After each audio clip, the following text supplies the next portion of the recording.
여러분은 혹시 살면서 내뱉은 말들 중에 후회했던 말이 있으신가요? 아마 대부분의 사람들이 이런 경험이 있으실 것입니다. 홧김에 한 말이 주변 소중한 사람에게 상처를 주게 되고 생각 없이 한 말로 인해 자다가 이불킥을 날리고 싶었던 순간들도 있을 것입니다. 이렇듯 말이라는 것은 어떻게 하느냐에 따라 좋은 사람들이 곁에 있게 되고 아니면 좋은 사람들일지라도 내 곁을 전부 떠나게 될 수도 있습니다. 여기 경기도에 사는 70대 김영배 할아버지는 오늘도 술을 마시며 지난 과거를 후회하고 있습니다. 나이 70이 넘어보니 김씨 할아버지의 옆에는 아무도 남아있지 않았습니다. 김씨의 집은 청소가 안 된 지 오래고 제대로 된 집밥을 먹은 게 기억이 안 날 정도로 밥을 잘 챙겨 먹지도 않았습니다. 김씨가 이렇게 주변에 아무도 없이 외로이 지내는 데는 이유가 있었습니다. 바로 김씨의 말버릇 때문이었습니다. 입이 문제야, 입이. 김씨는 말로 인해 주변 좋은 인연들까지 모두 걷어차버렸습니다.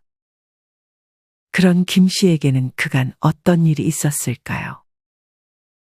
지금부터 김씨의 이야기를 들려드리겠습니다. 김씨는 젊을 때는 과묵한 성격이었습니다. 주변 사람들이 보기에 답답할 정도로 말을 안 했던 시절도 있었습니다. 김씨의 아내는 그런 김씨의 과묵한 모습이 좋아 결혼했습니다. 하지만 김씨는 점점 나이가 들수록 말이 많아지기 시작했습니다. 예전에는 보통 김씨의 아내가 떠들고 김씨는 들어주기만 했는데 이제는 김씨의 아내가 말할 때 김씨도 같이 말하면서 서로 말하기 바빠 대화가 잘 이어지지 않았습니다.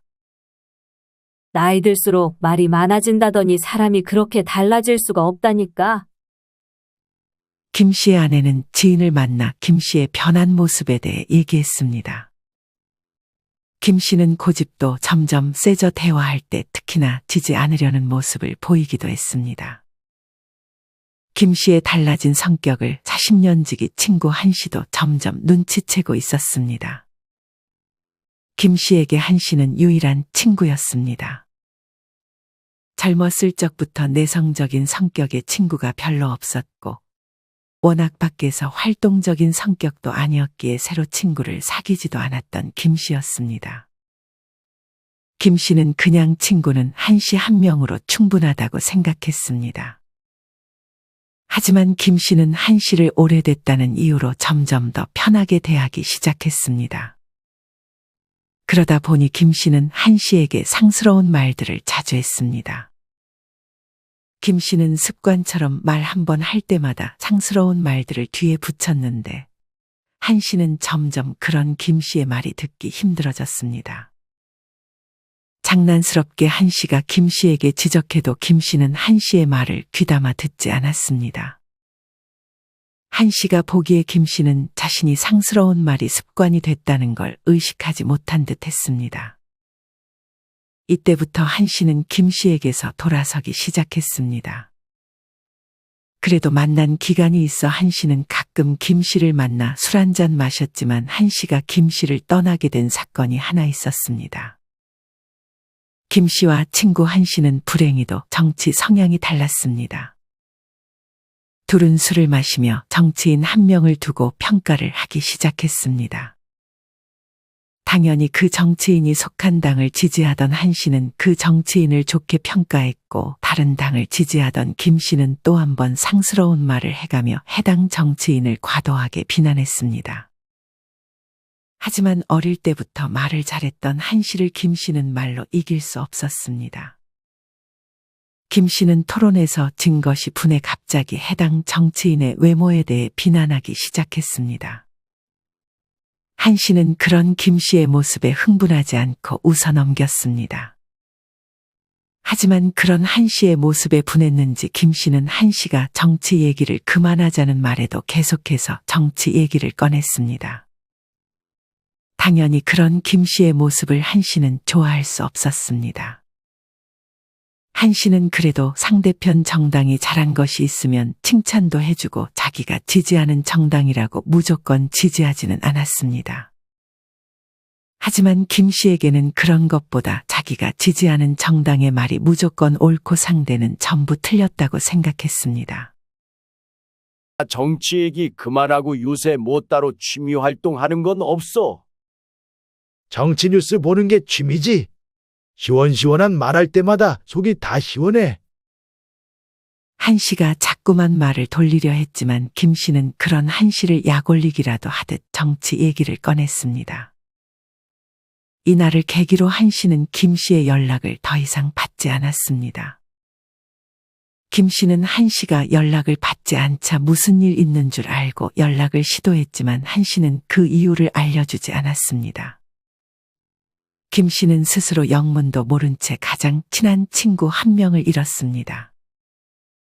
김 씨는 나중에서야 자기가 한 말들 때문이라는 것을 지레짐작했습니다. 그러고는 정중히 사과하려고 문자를 보내려 했지만 한 씨의 전화번호는 바뀌어 있었습니다. 주변에 한 씨의 연락처를 알 만한 사람이 없어 끝내 김 씨는 한 씨에게 연락하지 못했습니다. 하지만 김 씨는 이때까지도 겨우 그깟 걸로 친구를 버린 한 씨를 이해하지 못했습니다. 김 씨는 친구까지 거 필요 없다며 가족만 있으면 된다고 스스로를 합리화했습니다. 김 씨에게는 남동생이 한 명 있었습니다. 집이 멀어 왕래가 적었지만 최근에 동생이 김 씨 집 근처로 이사를 오게 되면서 조금씩 왕래하기 시작했습니다. 김 씨의 동생은 김 씨에게 술을 한잔 하자며 최근에 며느리가 바람이 나 집을 나갔다는 말을 김 씨에게 전했습니다. 김 씨는 조카의 결혼 생활이 순탄치 않다는 것을 알긴 했지만 결국 이렇게 끝을 맺으니 안타까움이 느껴졌습니다. 김 씨는 동생에게 너는 잘못한 게 없지 않냐며 위로해줬습니다. 이 사실을 아는 것은 김 씨 동생과 김 씨밖에 없었습니다. 김 씨는 이 사실을 아내에게만 알렸습니다. 하지만 이때는 몰랐습니다. 말이라는 것이 얼마나 빠르게 퍼질 수 있는 것인지 말이죠. 김 씨는 분명 아내에게만 말했지만 김 씨의 장모님부터 김 씨의 다른 형제들, 심지어 김 씨의 부모님까지 이 사실을 알게 됐습니다. 어느 날 김 씨의 어머니가 김 씨의 동생에게 손주 며느리가 도망갔다는 말이 사실인지 전화해 물었습니다. 어머니 그걸 어떻게 아셨어요? 어떻게 알긴? 동네방네 다 소문났다. 그 말이 사실인지가 중요하지. 진짜 그런 거야? 얼굴을 못 들고 다니겠다. 김 씨의 동생은 평판에 민감한 엄마에게까지는 이 사실을 숨기고 싶었습니다. 그것보다 소문이 퍼진 것을 알게 된 김 씨 동생의 아들은 더욱 화를 냈습니다. 동생의 아들은 동생에게 아버지가 다 말하고 다녔냐며 아버지를 추궁했습니다. 김 씨의 동생은 난감할 수밖에 없었습니다. 그리고 이내 김 씨에게 원망의 화살을 돌렸습니다. 형이 여기저기 소문내고 다녔어? 나는 아내한테밖에 말 안 했어. 형수님이 그럼 또 다른 곳에 다 말하고 다녔나 보네. 입이 그렇게 가벼워서 원. 아들은 나한테 소문냈냐고 난리야. 어머니도 알게 되고 동네 사람 다 알게 된 것 같은데 이제 어쩔 거야? 김 씨는 동생에게 사과하려 했지만 미안하다는 그 한마디를 내뱉기가 참으로 힘들었습니다. 그렇게 아무 말 없는 형을 보며 동생은 그런 형에게 마음이 떠났습니다. 이후 동생은 김 씨를 용서하긴 했지만 더는 왕래를 하지 않았습니다. 김 씨는 이 일로 아내에게 화풀이를 했습니다. 아내는 자기 엄마한테만 말했다고 했지만 아마 모두가 그렇게 한 명씩에게 말을 옮기다 보니 말이 퍼져나가는 것은 순식간이었습니다. 시간이 지나자 김 씨는 이 일도 점점 잊었습니다. 김 씨에게는 하나뿐인 외동아들이 있었습니다. 김 씨는 아들을 어릴 때부터 강하게 키우려고 노력했습니다. 따뜻한 말들은 거의 해주지 않고 칭찬에도 인색했습니다. 그리고 나중에서는 해선 안 될 다른 집 자식들과 비교하기까지 했습니다. 김 씨의 아들은 30이 넘은 나이에도 아직 자리를 잡지 못하고 있었습니다. 김 씨는 그런 아들을 답답해했습니다.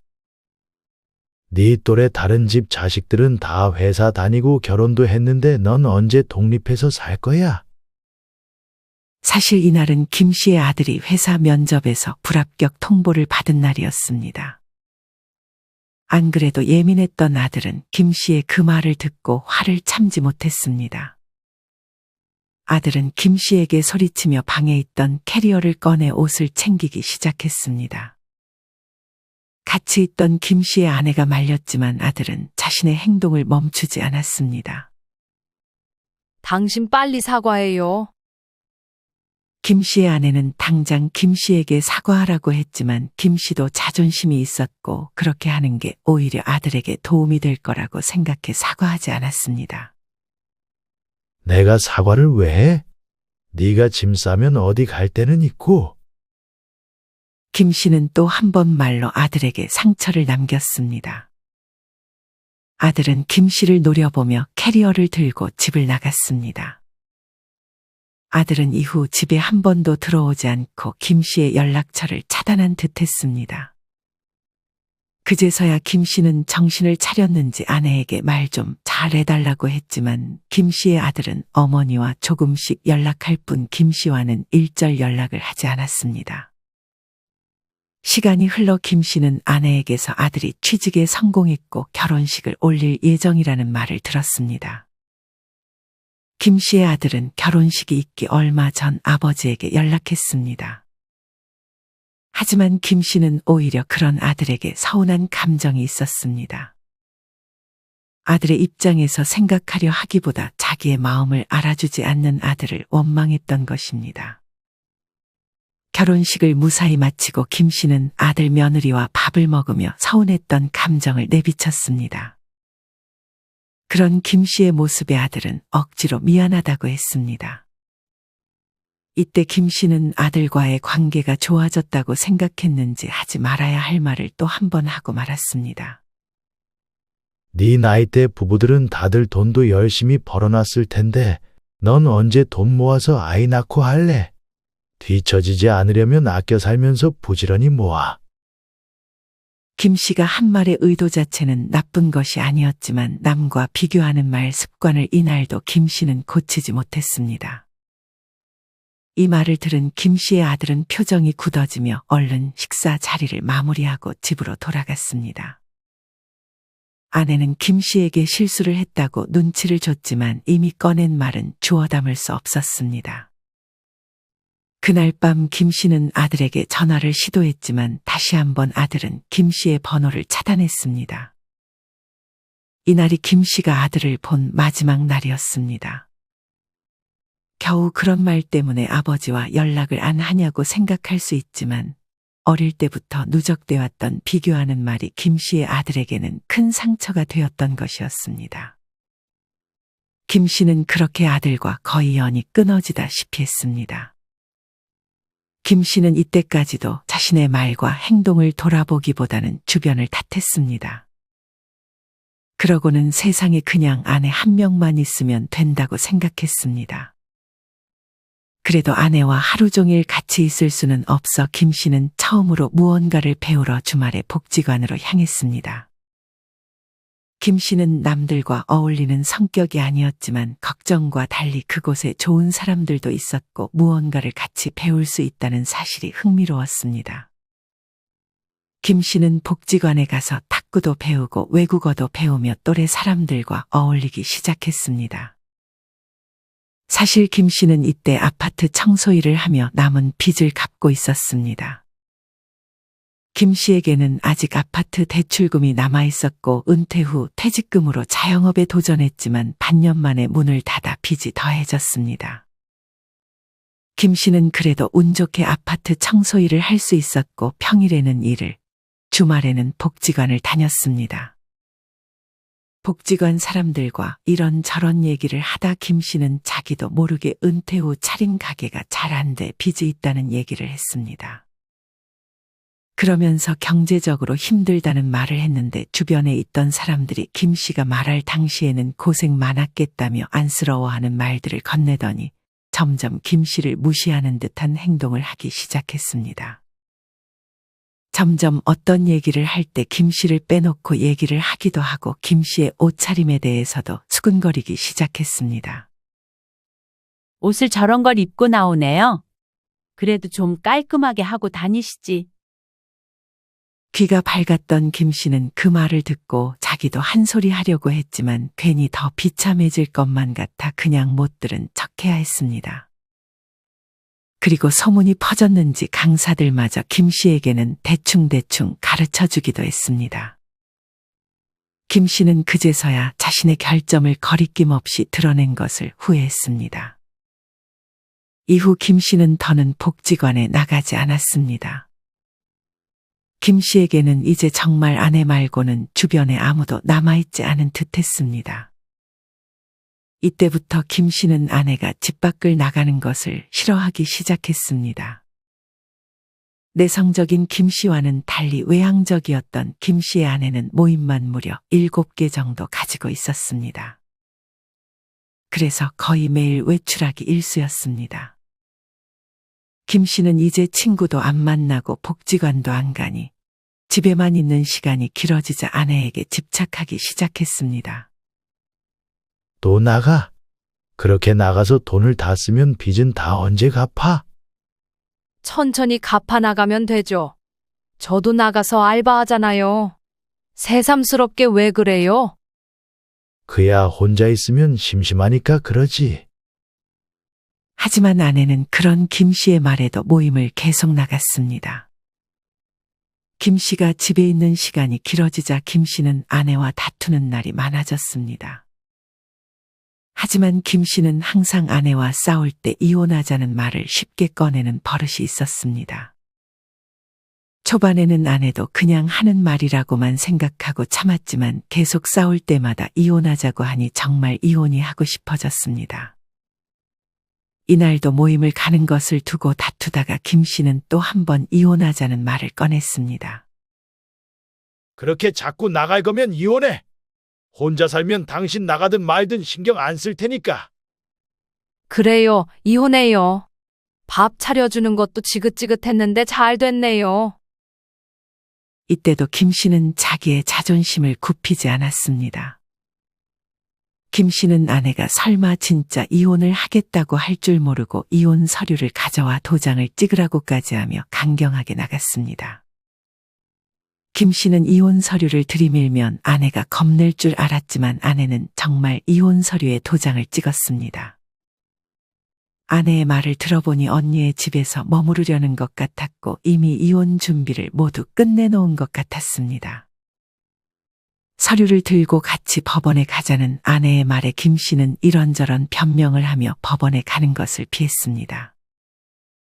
이혼을 해주지 않자 아내는 짐을 싸고 바로 언니의 집으로 향했습니다. 김 씨는 아내마저 잃으면 모든 것을 잃는 것이라 생각해 이혼 서류를 찢어버렸습니다. 하지만 집을 떠난 아내는 더 이상 김 씨의 집으로 다시 돌아오지 않았습니다. 김 씨의 아내는 아주 가끔 와서 청소도 해주고 반찬도 차려줬지만 그런 아내에 대한 원망이 커져갔던 김 씨는 아내가 올 때마다 또 한 번 심한 말들을 퍼부었고 아내는 이제 아예 김 씨의 집에 오지 않았습니다. 김 씨는 한동안 자기 반성을 하기는커녕 남과 세상을 원망했습니다. 그렇게 혼자 폐인처럼 살다 오랜 시간이 지나서야 자기가 내뱉은 말 때문이었다는 것을 깨달았습니다. 하지만 이미 상황을 되돌리기에는 이미 뱉어버린 말들을 주워 담을 수 없었습니다. 그렇게 김 씨는 오늘도 안주 없이 술을 마시며 외로움을 달래고 있습니다. 여러분은 이런 김 씨의 이야기를 어떻게 들으셨나요? 말이라는 것이 이토록 말년에 중요합니다. 여러분은 여러분이 주변 사람들에게 어떻게 말을 하고 있는지 스스로 돌아본 적이 있으신가요? 그렇다면 어떤 말들을 피해야 하고 말을 할 때 어떤 점들을 주의해야 할까요? 지금부터는 말년에 무엇보다 중요한 말 습관과 품격 있게 말하는 법에 대해 알려드리려 합니다. 오늘 영상 끝까지 시청하셔서 인생에 도움되는 지혜 모두 얻어가셨으면 좋겠습니다. 그럼 다시 이어가겠습니다. 품격 있는 말 습관을 위한 첫째, 3P를 주의하라. 첫 번째 B, 비난을 삼가라. 험담하지 말라는 이야기입니다. 남을 헐뜯거나 비하하는 이야기를 화제로 삼지 말아야 합니다. 이것이 품격을 지키는 첫 번째 원칙입니다. 사적 대화를 하다 보면 남의 이야기를 하게 됩니다. 그러다 보면 칭찬의 말보다 험담과 비난에 쏠리기 쉽습니다. 험담과 비난이 더 재미있으니까요. 남을 씹는 건 맛있으니까요. 그게 인간의 보편적 심리입니다. 그러나 그 재미에 빠지면 수렁에 발을 들여놓은 것과 같습니다. 수많은 성각자, 철학자들이 험담을 하지 말라고 경고한 것은 그만큼 위험성과 해악이 크기 때문입니다. 두 번째 B, 비밀을 누설하지 마라. 잡담을 나누고 수다를 떠는 것은 좋은데 회사의 비밀, 남의 비밀, 심지어 자신의 청기를 절대 누설해서는 안 됩니다. 이건 비밀인데 너만 알고 있어라는 단서를 아무리 달아도 소용이 없습니다. 그런 단서를 붙이는 순간 비밀은 해제됩니다. 말수가 많으냐 적으냐의 기준은 단지 말을 많이 하느냐 적게 하느냐가 아닙니다. 해서는 안 될 말을 하느냐 아니냐에 달려 있습니다. 과묵한 사람이란 단순히 말수가 적은 사람이 아닙니다. 비밀을 지키는 사람이 진짜 과묵한 사람입니다. 세 번째 B, 비집고 들어올 틈을 줘라. 잡담을 많이 하면 수다쟁이가 됩니다. 수다쟁이란 말 자체가 이미 품격을 상실한 단어입니다. 수다쟁이의 특징은 단지 말이 많은 것이 아니라 혼자서 말을 독점한다는 데 있습니다. 독점하지 않으면 수다쟁이란 비난을 들을 까닭이 없습니다. 그러니 잡담을 할 때는 상대가 비집고 들어올 틈을 주는 것이 품격을 지키는 지혜입니다. 숨을 고르면서 말하세요. 즉 상대방도 말할 기회를 주세요. 1, 2분쯤 말했으면 잠시 숨 좀 돌리고 상대방도 대화의 장으로 비집고 들어올 틈을 줘야 합니다. 그래야 말을 주거니 받거니 하게 되고 대화가 됩니다. 품격 있는 말 습관을 위한 두 번째, 혹시 짜증 화법 아닌지 스스로 돌아보자. 대화를 해보면 가슴이 뻥 뚫리듯 시원한 사람이 있는 반면에 대화할수록 속이 답답해지는 사람이 있고 더 나아가 짜증을 유발하는 사람도 있습니다. 시원한 화법을 사이다 화법, 답답한 화법을 고구마 화법이라고 합니다. 그럼 짜증을 유발하는 화법은 짜증화법입니다. 그럼 어떻게 말하는 게 짜증화법인지 따져보겠습니다. 짜증화법에는 다음 4가지 특성이 있습니다. 첫째, 말 가로채기. 대화할 때 짜증을 유발하는 으뜸은 말을 가로채는 사람입니다. 상대의 말을 끝까지 듣지 못하고 중간에 끼어듭니다. 성급하게 틈만 나면 말을 가로채서 훅 들어옵니다. 이러면 운전 중에 끼어들기를 당하는 것처럼 신경질이 나는 건 당연합니다. 짜증이 솟구칩니다. 때로는 말을 좀 끝까지 들어봐라는 소리를 들을 수 있습니다. 둘째, 토달기. 무슨 말을 하면 꼭 토를 다는 사람이 있습니다. 대화란 협상도 논쟁도 아닙니다. 그냥 떠드는 수다, 잡담이 주류입니다. 그러니까 따지고 자시고 할 것도 없습니다. 말해서 즐겁고 들어서 기분 좋으면 그만입니다. 그러니 대충 넘어가는 게 좋습니다. 그런데 그게 아니지. 말도 안 되는 소리 운운하며 깐깐하게 따지면서 토를 타는 사람이 있습니다. 그나마 옳은 판단, 좋은 지적이면 참을 수 있는데 그것도 아닙니다. 자기 주장이 강하고 고집과 억지를 부립니다. 토다는 사람과 대화하면 짜증을 넘어 정말 토 나옵니다. 셋째, 깐족거리기. 소위 염장을 지르는 겁니다. 은근히 약을 올리고 부하를 돋우는 화법입니다. 농담을 하더라도 아픈 곳을 찌릅니다. 상대의 마음을 핥힙니다. 올해는 담배를 끊기로 했어 라고 말하는 친구에게 내가 계획만 잘 세우지 실행에 옮긴 적 있냐 라며 태클을 겁니다. 이번에 일이 잘 안 됐는데 라며 의기소침한 친구에게 위로는 못할 망정 언제는 성공했냐 라며 신경을 건드립니다. 이 아이스크림 너무 달달하는 말에 그럼 아이스크림이 달지 쓰겠냐 라는 식으로 말하는 사람 정말 싸가지 없습니다. 넷째, 자기 말만 하기. 대화를 독차지하고 끊임없이 길게 말하는 사람. 계속해서 남을 가르치려 하고 시종일관 잘난 체합니다. 당연히 짜증이 날 수밖에 없습니다. 품격 있는 말 습관을 위한 세 번째, 삼독을 유의하라. 첫 번째 독점하지 말라. 밑도 끝도 없이 대화를 독점하며 혼자 떠드는 것은 정말 징그럽습니다. 얼마 전 식당에서 옆에 식탁에 앉아있던 젊은 여성. 친구들과 어울려 대화를 하는데 목소리에 높낮이도 없이 일정한 톤으로 쉴 새 없이 말하고 있었습니다. 다른 사람이 비집고 들어갈 틈이 없을 정도로 숨도 쉬지 않고 말하는 듯합니다. 그런 식으로 말하는 것이 좋은 화술이 아님은 물론입니다. 제발이지 대화할 때는 독점하지 마세요. 두 번째 독선하지 말라. 자기 주장만 옳다고 핏대 올리지 마세요. 대화란 적당히 주장하고 적당히 타협하는 것입니다.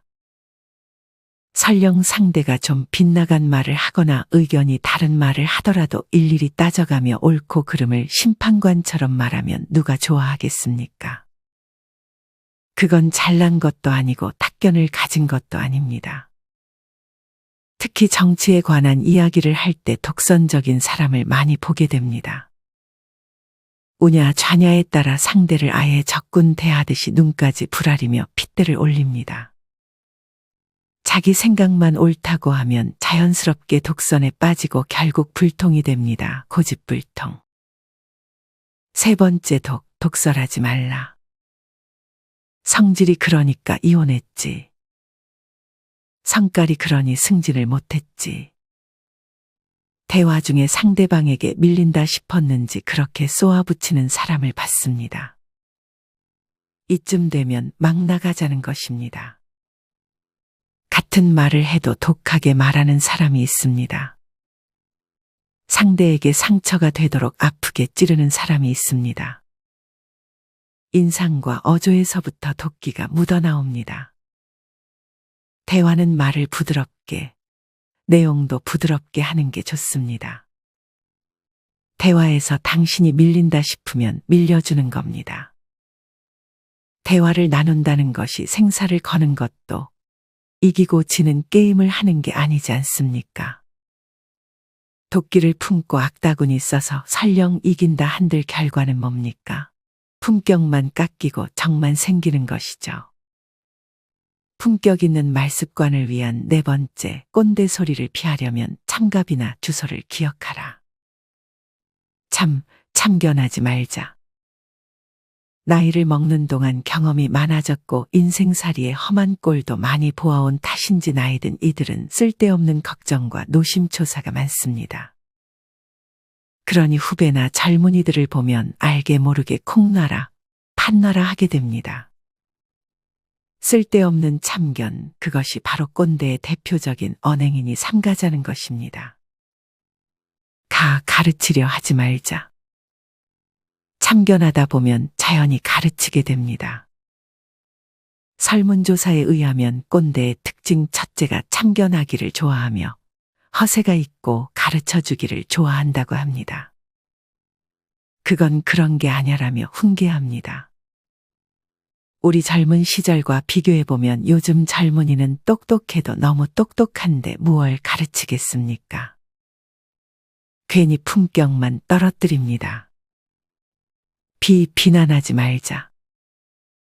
젊은 사람이 그러면 비판의식이 충만하다 할 수 있지만 나이 들어 그러면 주책입니다.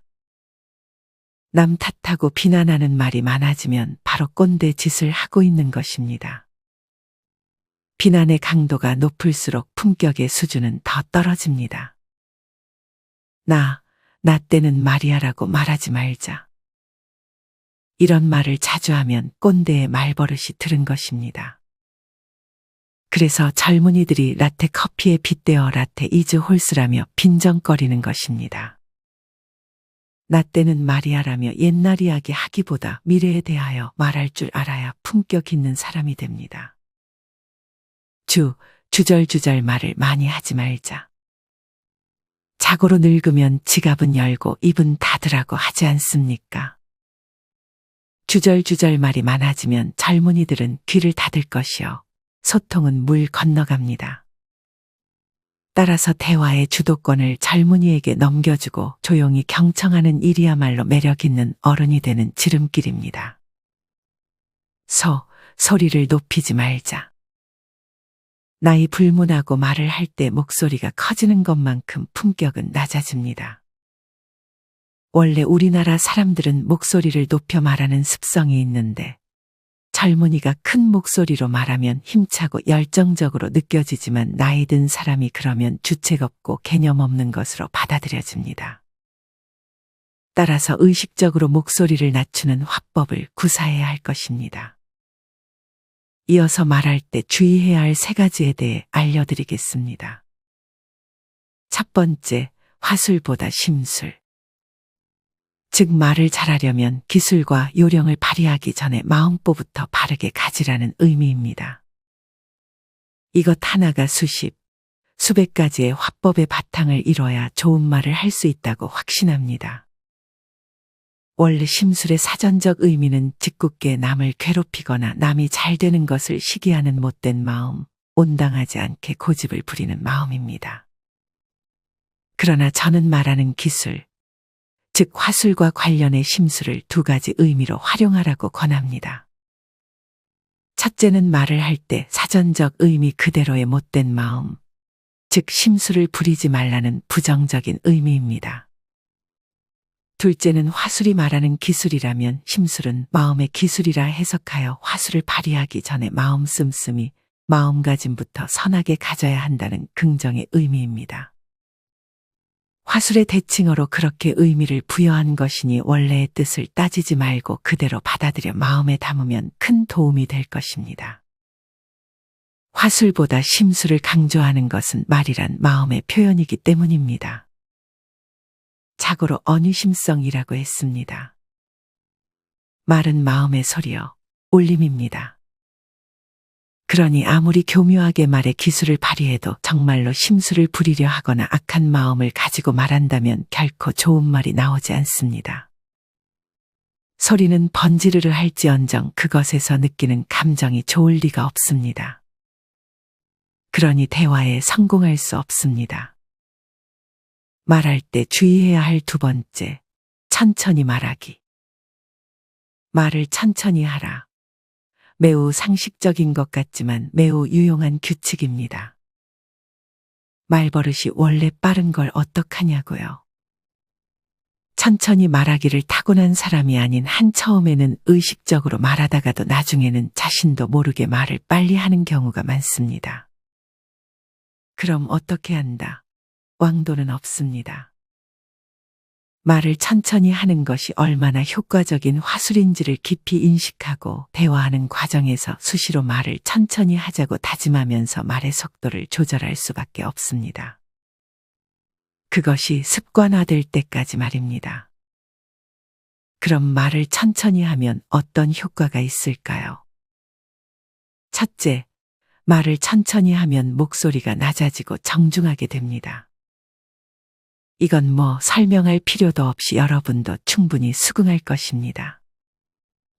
반대로 생각해보면 금방 납득이 됩니다. 말을 빨리 하면 자연스럽게 목소리가 커지고 경망스럽게 되니까요.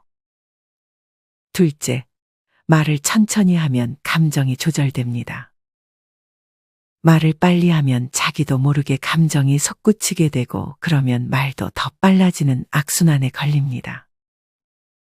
나중에는 숨이 찰 정도로 시근덕거리며 말하게 됩니다. 대화하면서 감정이 격해지거나 조급해질 경우 의도적으로 말을 천천히 해보세요. 확실히 감정 컨트롤이 됨을 실감할 것입니다. 셋째, 말을 천천히 하면 말실수를 줄입니다. 당연하죠. 말을 천천히 한다는 것은 생각하면서 말할 여유를 갖는 것을 뜻합니다. 그러면 단어 하나, 표현 하나라도 곱씹어 보면서 그 단어와 표현이 상대에게 어떤 반응을 일으킬지 예상하면서 말하게 될 것입니다. 그만큼 말실수가 적어지는 것은 당연합니다. 말할 때 주의해야 할 세 번째, 대립이 아닌 대화를 하자. 우리가 얼마나 대화를 못해요. 그냥 싸우기만 하잖아요. 그 이슈에 대해 생각해 본 적이 없는 거예요. 어떤 이슈가 생기면 그에 대해 생각하는 게 아니라 다른 사람 의견이나 진영 논리에 편승하는 게 전부예요. 시면의 작가이며 종교학자인 배철현 교수가 인터뷰에서 한 말입니다. 듣고 보니 그렇습니다. 우리의 대화 풍경이 선명히 그려집니다. 요즘은 부모와 자식 간에도 대화가 잘 안 됩니다. 친구 사이도 마찬가지입니다. 대화를 하는 게 아니라 서로 자기 주장을 펴기에 바쁩니다. 정치 냄새가 나는 이야기일 때는 더욱 심합니다. 대화가 아니라 개거품을 물며 악다구니를 씁니다. 상식적 논리가 아니라 진영 논리에 올라타 억지를 부립니다. 결국 목소리가 커지고 자칫하면 싸움이 됩니다. 그래서 머쓱하게 마무리되거나 심하면 등을 돌려 인간관계에 파국을 맞습니다. 대화지능이라는 독특한 개념을 주창한 미국의 세계적인 커뮤니케이션 전문가 주디스 E. 글레이저는 사람들은 자기가 옳다는 중독에 빠져 있어서 대화를 하면서도 이기려고 하고 그러기에 자기의 생각을 상대에게 납득시키기 위해 무리수를 두게 된다고 했습니다. 그렇게 되면 편도체라는 원초적 두뇌가 작동하여 뇌가 닫혀버리고 소통은 불가능해진다는 것입니다. 더욱이 대화의 상대가 지위가 더 높으면 말하기, 설득하기, 고함치기 신드롬에 빠지게 됩니다. 소통이란 대화 능력입니다. 품격 있게 통하는 말하기입니다. 그것이 대화다운 대화, 제대로 된 대화를 하는 것입니다. 여러분의 대화는 어떤지 진지하게 점검해 보세요. 아직도 대화보다 대결에 익숙하다면 그리고 내 편에 따라 핏대를 올릴 정도라면 대화법을 넘어 세상을 잘못 살았다고 해도 과언이 아닙니다. 대화도 제대로 못하면서 무엇을 제대로 할 수 있을까라고 스스로에게 물어볼 때입니다. 말의 품격을 언격이라고 합니다. 그런데 어느 한자를 다른 것으로 바꾸면 여러 가지 의미 있는 변화를 가져옵니다. 속되고 사납고 상스럽게 말하는 것은 사나울 언격이요. 거칠고 예의 바르지 않으면 예의 바르지 않을 언격이 됩니다. 반면에 선비다운 기품과 신중함을 갖추면 선비 언격이 되고요. 같은 말, 언의 격이라도 이렇게 차이가 납니다. 말의 품격, 언격은 곧 인격입니다. 그러니 어떻게 말하느냐에 따라 고스란히 인격이 드러납니다. 세상이 막말로 혼탁해지긴 했지만 그럴수록 언격의 가치를 성찰하며 익숙한 것과의 결별을 시도해야 합니다. 공자는 일찍이 한마디 말을 하기 전에 3번을 생각하라며 3, 4, 1원을 강조했습니다. 좀 더 신중한 말, 책임질 수 있는 말을 하기 위해 3번쯤 깊이 생각을 다듬으라고 했는데 그 3번 중에 1번 정도는 나의 언격은 어떤지, 말의 품격은 괜찮은지 할애하는 것은 어떨까요? 오늘 영상 내용에서 공감되는 부분이 있으신가요? 공감이 되는 부분도 있고 그렇지 않은 부분들도 있을 것입니다. 만약 공감이 되는 부분이 있다면 내 삶에 한번 적용을 해보는 것은 어떨까요? 영상을 다시 한번 시청하시며 나의 말습관에 대해 생각해보는 시간을 가져보시길 바랍니다. 이상으로 오늘의 영상을 마치겠습니다. 우리 모든 구독자분들의 행복한 여생을 응원합니다. 다음에 더 좋은 내용으로 찾아뵙겠습니다. 감사합니다.